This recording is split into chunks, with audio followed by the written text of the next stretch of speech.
চতুর্দিকে ফিতনার যে ভয়াবহ অন্ধকার, যে ফিতনা আমরা হারিয়ে যাচ্ছি, যে ফিতনা আমাদের অস্তিত্ব বিলীন হওয়া উপক্রম, ঠিক এরকম সময়ে যদি আমরা ঈমানের উপর অটল থাকতে পারি, তার বৈশিষ্ট্যটা কি, তার লাভটা কি? সুবহানাল্লাহ। তিরমিজি বর্ণিত আরেকটি হাদিসে নবী করিম সাল্লাল্লাহু আলাইহি ওয়াসাল্লাম বলেছেন, এমন একটা সময় আসবে যখন ঈমানের উপরে অটল থাকাটা জ্বলন্ত কয়লা, আগুনের কয়লা হাতে রাখার চাইতে কঠিন হবে বা হাতে রাখার মতো হবে। নবীজি বলেছেন, সেই সময় সবর করাটা, ঈমানের উপরে টিকে থাকাটা, সমাজের সবাই একটা স্রোতে দৌড়ায়, তার বিপরীতে দৌড়ানো সহজ বিষয় নয়। কিন্তু এই কাজটা যারা করতে পারবে, নবীজি বলেছেন তাদের কাজটা কষ্টসাধ্য এতটাই যে জ্বলন্ত আগুনের কয়লা হাতে রাখার চাইতেও বা রাখার মতো কষ্টের, কিন্তু এর বিনিময়টা আবার সেরকম ঈর্ষণীয়।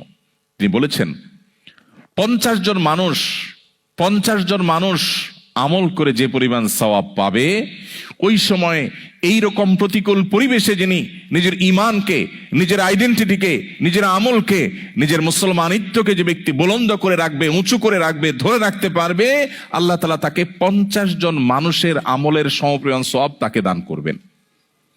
তিনি নামাজ পড়বেন 1 রাকাত, সওয়াব পাবেন 50 রাকাতের।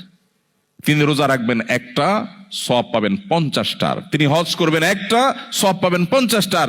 সাহাবীরা অবাক হয়ে গেলেন নবীজির এই কথা শুনে। তখন তো সেরকম কোনো পরিবেশ ছিল না, ঈমানের জন্য অনুকূল পরিবেশ ছিল মদিনাতে। নবী করিম সাল্লাল্লাহু আলাইহি ওয়াসাল্লামের এই কথা শুনে তারা জিজ্ঞাসা করলেন, হে আল্লাহর রাসূল, আপনি যে বলছেন তখনকার মানুষেরা প্রতিকূল পরিবেশে ঈমানের উপরে টিকে থাকতে পারলে একজনে 50 জনের সওয়াব পাবে, সেই 50 জন কি আমাদের 50 জন নাকি তাদের সময়ের 50 জন? নবীজি তখন বলেছেন, আরে না, তাদের সময়ের না, তোমাদের মতো 50 জনের সওয়াব তারা পাবে। আল্লাহু আকবার। সাহাবায়ে কেরামের যে মর্যাদা, সেটা নতুন করে বলার অপেক্ষা রাখে না। কিন্তু প্রতিকূল পরিবেশে নিজের ঈমানকে, মুসলিম আইডেন্টিটিকে যদি কেউ উঁচু করে সেটাকে নিরাপদ রাখতে পারে, তার আঁচলকে বাঁচাবার জন্য সে যদি সংগ্রাম করে টিকে থাকতে পারে, জ্বলন্ত কয়লা হাতে রাখার মতো এই কঠিন কাজটি যদি সে করতে পারে, নবীজি সাল্লাল্লাহু আলাইহি সাল্লামের হাদিসের এই ভবিষ্যৎবাণীর আলোকে এই সুসংবাদ সে পাবে।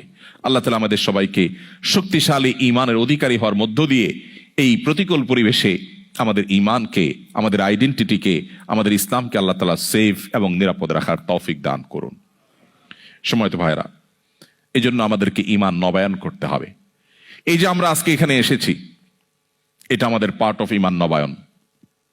এটা আমাদের ঈমান রিনিউ করার একটা পার্ট। আমরা ঈমান নিয়ে আলোচনা করছি।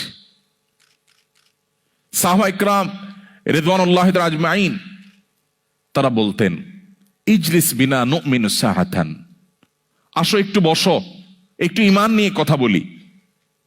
আজ আমরা কত গল্প, কত আড্ডা দেই, কত মজলিস আমাদের হয়, কিন্তু আমরা ঈমান নিয়ে কথা বলি না।